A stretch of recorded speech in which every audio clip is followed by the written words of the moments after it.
2011 से लेके 2022 तक पॉलिटी के पूरे पेपर कंप्लीट करवा दिया। और जो मेरा यूट्यूब चैनल है only UPSC exam by Dhanjilal sir, उस चैनल को आप लाइक सब्सक्राइब और शेयर करें। और मैं अब पढ़ाने जा रहा हूँ भारत और विश्व का भूगोल।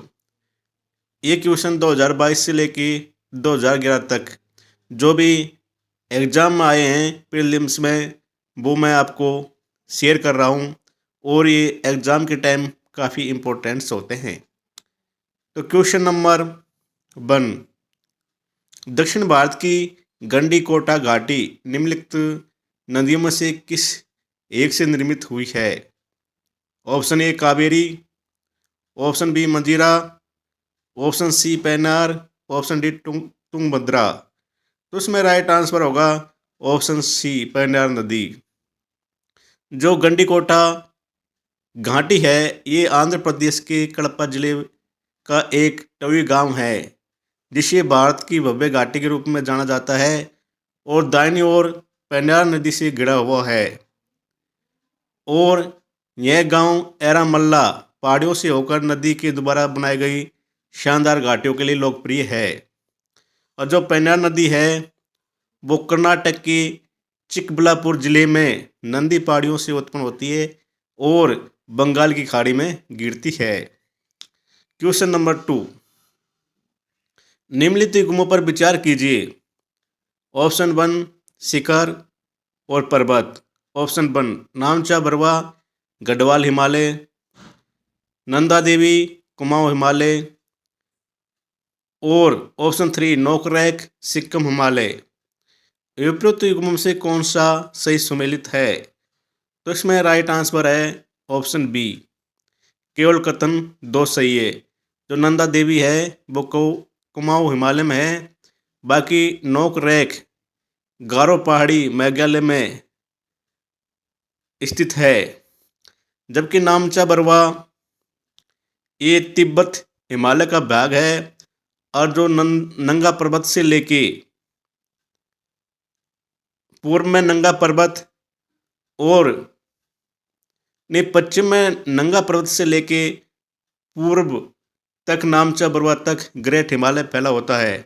और नामचा बरवा पर्वत की वजह से ही ब्रह्मपुत्र नदी भारत में प्रवेश करती है। तो नामचा बरवा तिब्बत हिमालय का भाग है। क्वेश्चन नंबर 1, सियाचिन हिमनद कहाँ स्थित है? ऑप्शन ए अक्साई चीन के पूर्व में, ऑप्शन बी लेह के पूर्व में, ऑप्शन सी गिलगिट के उत्तर में, ऑप्शन डी नुब्रा घाटी के उत्तर में। तो इसमें राइट आंसर है ऑप्शन डी नुब्रा घाटी के उत्तर में।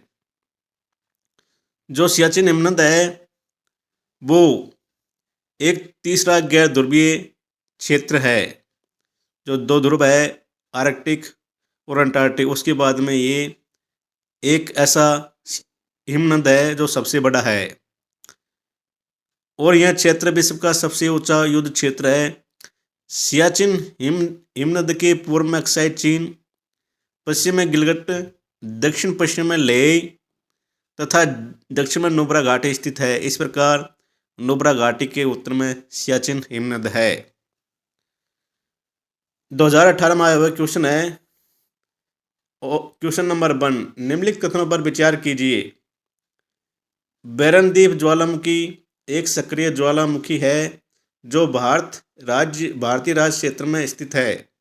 ऑप्शन 2, बैरनदीप ग्रेट निकोबार के लगभग 140 किलोमीटर पूर्व में स्थित है। ऑप्शन 3, पिछली बार बैरनदीप ज्वालामुखी की 1991 में उद्गार हुआ था और तब से यह निष्क्रिय बना हुआ है। उपरोक्त कथनों में से कौन सा सही है? तो इसमें राइट आंसर होगा ऑप्शन 1, बैरनदीप एक सक्रिय ज्वालामुखी है जो अंडमान निकोबार संघ शासित प्रदेश में स्थित है। और बैरनदीप ग्रेट निकोबार के उत्तर में स्थित है, पूर्व में नहीं है, ये उत्तर में स्थित है। और पिछली बार ये 2016 में उद्गार हुआ था और ये बीच बीच में होता रहता है। अंडमान निकोबार में दो ज्वालामुखी है, एक तो नारकोंडम, एक बैरन। नारकोंडम सुषुप्त ज्वालामुखी है जो कई सालों से सक्रिय नहीं हुआ है। क्वेश्चन नंबर 1, निम्नलिखित कथनों पर विचार कीजिए। ऑप्शन 1, भारत में हिमालय केवल 5 राज्यों में फैला हुआ है। ऑप्शन 2, पश्चिमी घाट केवल 5 राज्यों में फैले हुए हैं। पुलिकट झील केवल 2 राज्यों में फैली हुई है। उपरोक्त कथनों में से कौन सा सही है? तो इसमें राइट आंसर होगा ऑप्शन 3, पुलिकट झील 2 राज्यों में फैली हुई है, आंध्र प्रदेश और तमिलनाडु। जबकि भारत में हिमालय 5 राज्यों में नहीं है। अब जैसे जम्मू कश्मीर, लद्दाख, हिमाचल, उत्तराखंड, सिक्किम, अरुणाचल प्रदेश और बाकी पश्चिम बंगाल है, और जो उत्तर पूर्वी राज्य हैं जैसे नागालैंड, मणिपुर और मिजोरम और अंडमान निकोबार तक जो ये भाग है वो हिमालय का ही भाग है।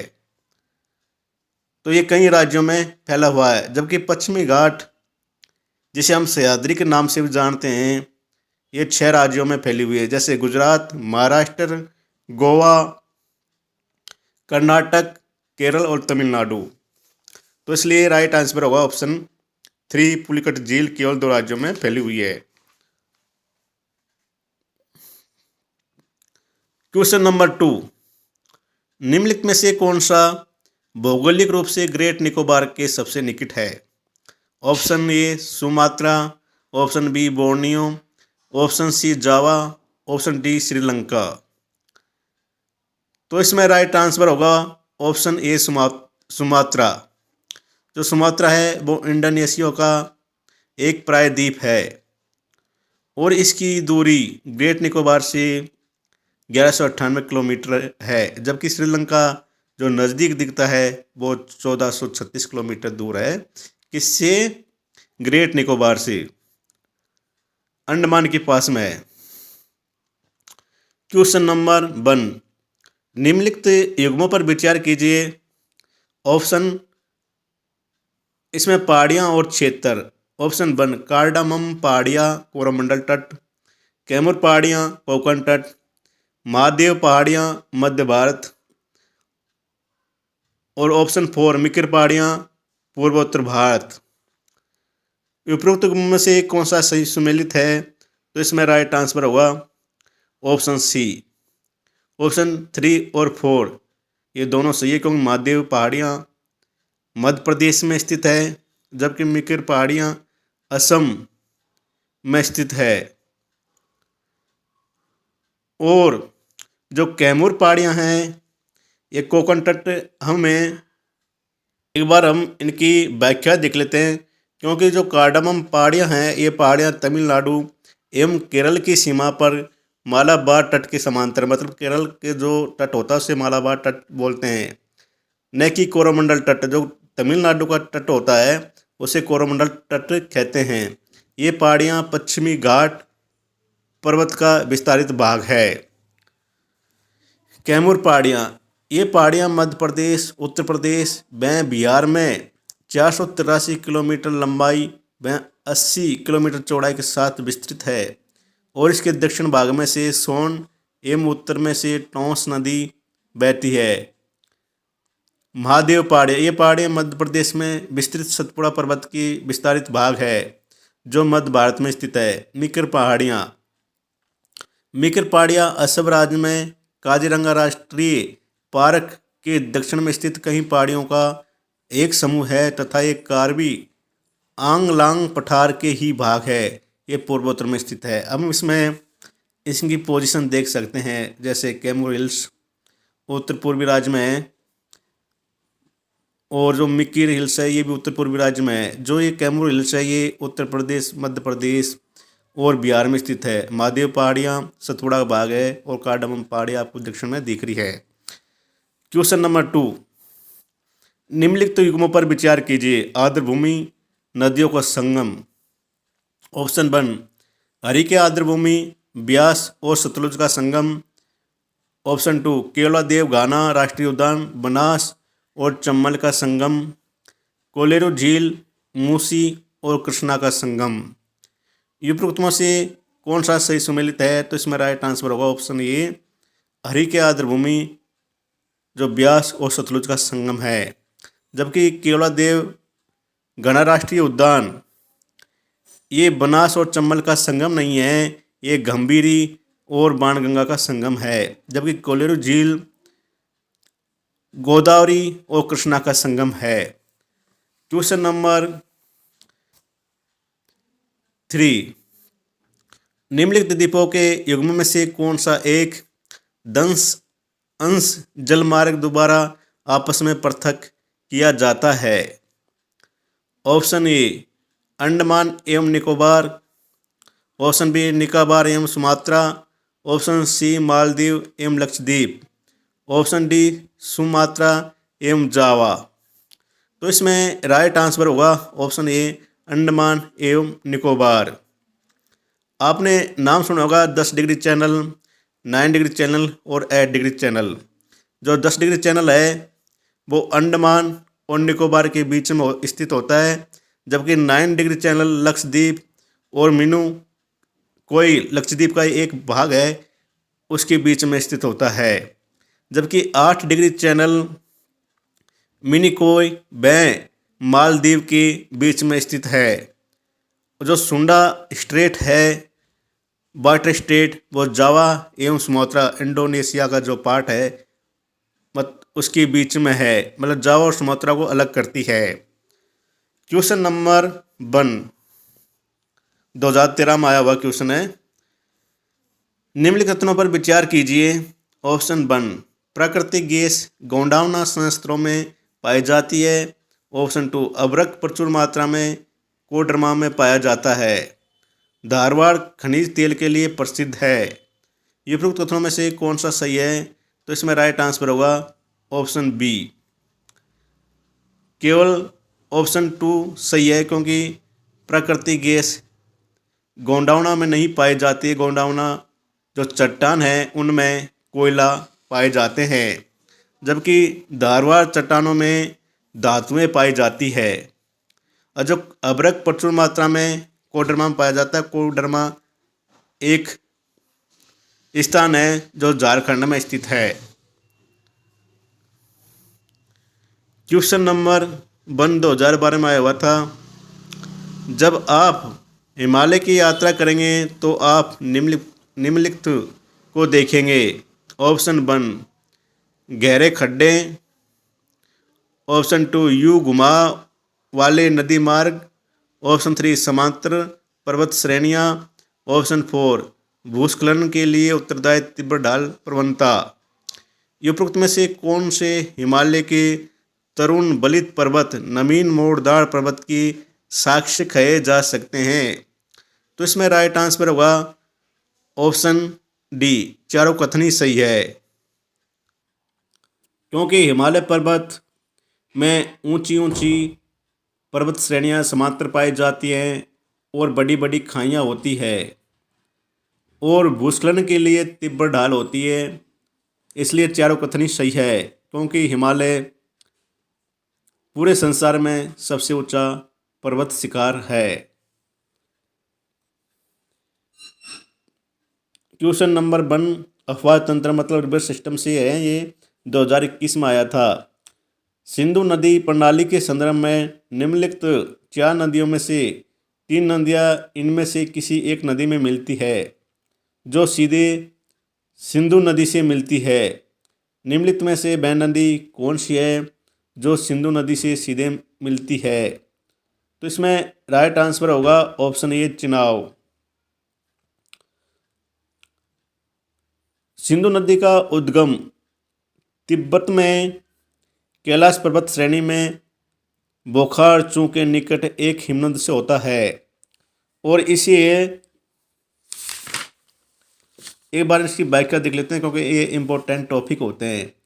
तिब्बत में इसे संगी कमान अथवा शेर मुख कहते हैं। इस नदी के बाएं और दाएं दोनों तरफ से अनेक सहायक नदियां मिलती है, जैसे सयोक, गिलगित, सिगार, काबुल, जास्कर, पंचनद में जैसे झेलम, चेनाब, रावी, ब्यास, सतलुज आदि। पंच नदियाँ आपस में मिलकर पाकिस्तान में मिथनकोट के पास सिंधु नदी में मिलती है। धातवैगी चेनाब सिंधु नदी में सीधे मिलती है। तो इसलिए राइट आंसर होगा ऑप्शन ए चेनाब नदी। क्वेश्चन नंबर 2, भारत की संदर्भ में डिडवाना, कुचामन, सरगोल और खाटू किनके नाम है? ऑप्शन ए हिमनद, ऑप्शन बी ग्रान मैग्रोव क्षेत्र, ऑप्शन सी रामसर क्षेत्र, ऑप्शन डी लवण क्षेत्र। तो इसमें राइट आंसर होगा ऑप्शन डी लवण क्षेत्र। और ये चारों ही जिले राजस्थान में स्थित है, जैसे सामर, पंचभद्रा, लून, करनसार, डिडवाना, कुचामन, सरगोल, खाटू इत्यादि। क्वेश्चन नंबर 3, निम्नलिखित नदियों पर विचार कीजिए। Option 1 Brahmani, option 2 Nagavali, option 3 Subarnarekha, option 4 बंसधारा।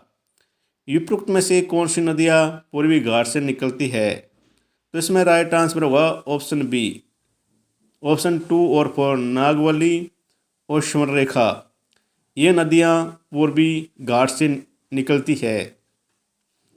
और जो पूर्व घाट कौन कौन से बनाते हैं, जैसे उड़ीसा, आंध्र प्रदेश और तमिलनाडु और पश्चिम बंगाल तक हमें इसे पूर्वी घाट कहते हैं।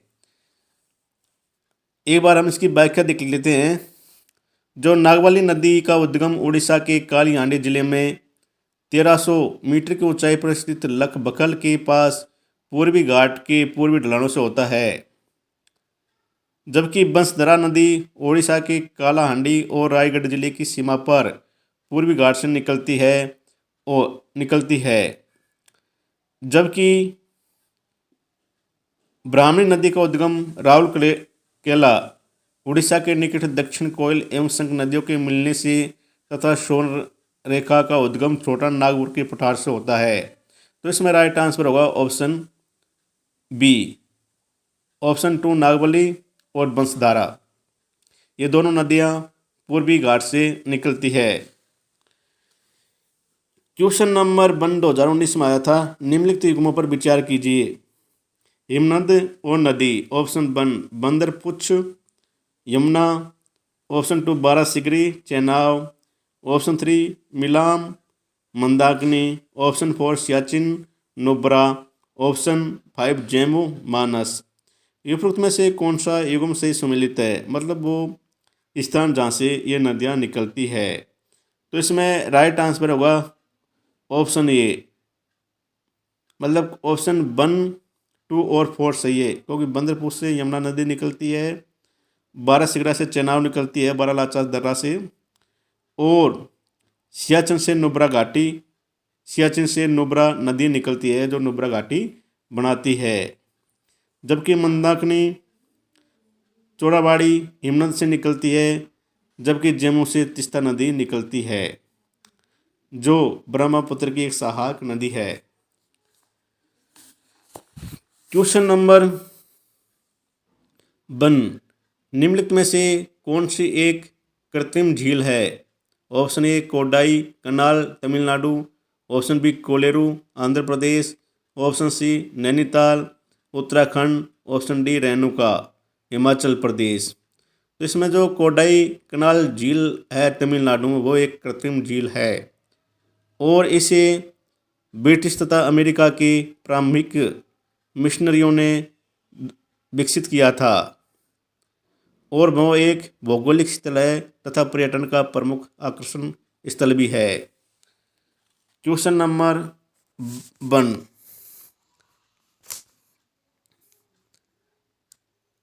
क्वेश्चन नंबर 1 तीस्ता नदी के संदर्भ में निम्नलिखित कथनों पर विचार कीजिए। ऑप्शन 1 तीस्ता नदी का उद्गम वहीं है जो ब्रह्मपुत्र का है, लेकिन यह सिक्किम से होकर बहती है। ऑप्शन 2 रंगीत नदी की उत्पत्ति सिक्किम होती है और यह तीस्ता नदी की सहायक नदी है। ऑप्शन 3, तीस्ता नदी भारत एवं बांग्लादेश की सीमा पर बंगाल की खाड़ी में जा मिलती है। ये उपरोक्त कथनों में से कौन सा सही है? तो इसमें राइट आंसर होगा ऑप्शन बी, केवल कथन दो सही है। रंगीत नदी की उत्पत्ति सिक्किम से होती है और वह तीस्ता नदी की एक सहायक नदी है, जबकि तीस्ता नदी का उद्गम पाउनरी हिमनद से हुआ है, जबकि ब्रह्मपुत्र नदी का उद्गम मानसरोवर झील के चैमाडुंग हिमनद से हुआ है। और तीस्ता नदी ब्रह्मपुत्र नदी में मिलती है और फिर वो बंगाल की खाड़ी में अपना जल विसर्जित करती है। क्वेश्चन नंबर 1, निम्नलिखित में से कौन सी ब्रह्मपुत्र की सहायक नदी है? ऑप्शन 1 दिव्यांग, ऑप्शन 2 कमेंग, ऑप्शन 3 लोहित। नीचे दिए गए कूट का प्रयोग कर सही उत्तर चुनिए। तो इसमें राइट आंसर होगा ऑप्शन डी, तीनों कथन ही सही है। अब एक बार हम देख लेते हैं, ब्रह्मपुत्र इम्पोर्टेंट नदी है तो हम इसकी पूरी व्याख्या देख लेते हैं। जो ब्रह्मपुत्र नदी चेंगडुंग हिमानी से निकलती है और यह हिमानी मानसरोवर झील का ही भाग है। तिब्बत में इसे सांगपो कहते हैं तथा अरुणाचल प्रदेश में इसे दियांग के नाम से पुकारते हैं तथा सदिया के निकट असम घाटी में प्रवेश करती है, जहाँ से ब्रह्मपुत्र नदी कहते हैं। यह एक पूर्ववर्ती नदी है। इसकी कुल लंबाई 2900 किलोमीटर है, लेकिन यह भारत में 920 किलोमीटर बहती है। और विश्व का सबसे बड़ा द्वीप जो चारों तरफ से घिरा है नदियों के दोबारा, नदी के दोबारा इस नदी बनाती है, जो मांजुली है और ये असम में स्थित है। ब्रह्मपुत्र की सहायक नदियाँ जैसे सबनश्री, बरेली, मानस, दिव्यांग, लोहित, धनश्री, कामेंग, रेताग, पगलादिया, कोपोली है।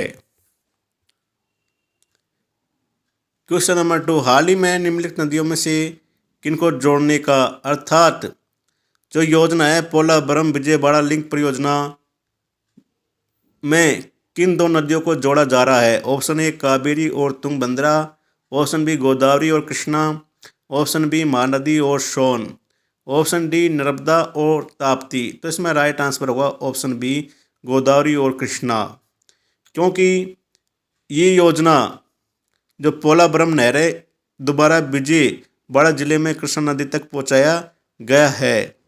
मतलब जो आंध्र प्रदेश में है पानी की कमी को दूर करने के लिए इन दो नदियों को आपस में जोड़ा जा रहा है एक पोलावरम नहर के दोबारा।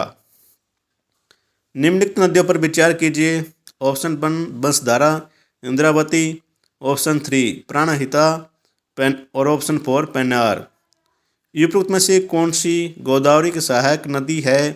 तो इसमें राइट आंसर होगा ऑप्शन डी इंद्रावती और प्राणहिता। हम गोदावरी को दक्षिण भारत की गंगा के नाम से भी पुकारते हैं, क्योंकि ये दक्षिण भारत में सबसे बड़ी नदी है और इसकी लंबाई है 1465 किलोमीटर लंबी है और ये महाराष्ट्र के नासिक जिले में त्र्यंबकेश्वर पहाड़ी से निकलती है और अपना जल बंगाल की खाड़ी में गिराती है। और इसकी जो सहायक नदियां हैं जैसे पुराना, बैनगंगा, प्रवरदा, बरदा है और पैनगंगा, इंद्रावती, प्राणहिता तथा मंजीरा, और इसे बूढ़ी गंगा के नाम से भी पुकारते हैं। क्वेश्चन नंबर 1, निम्नलिखित नदियों पर विचार कीजिए। बराक, लोहित, सुबनश्री। उपरोक्त में से कौन सी अरुणाचल प्रदेश से होकर बहती है? कौन सी नदियाँ? तो इसमें राइट आंसर होगा ऑप्शन बी लोहित और सुबनश्री। ये जो दो नदियाँ हैं, ये जो बराक नदी है वो मणिपुर हिल के माउंट जापो से निकलती है और यह भारत के असम, मणिपुर तथा मिजोरम राज्यों से बहते हुए बांग्लादेश में प्रभावित होती है। बांग्लादेश में से सुरमा तथा मेघना के नाम से जाना जाता है।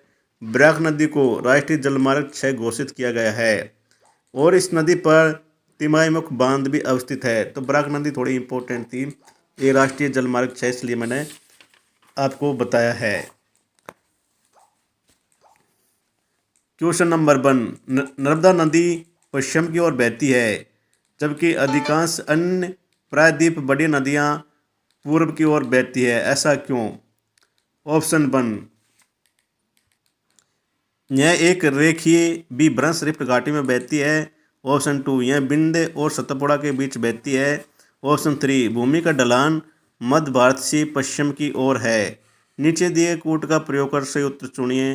तो इसमें राइट आंसर होगा ऑप्शन ए, क्योंकि जो नर्मदा घाटी है वो एक रिफ्ट विभ्रंश घाटी में बहती है।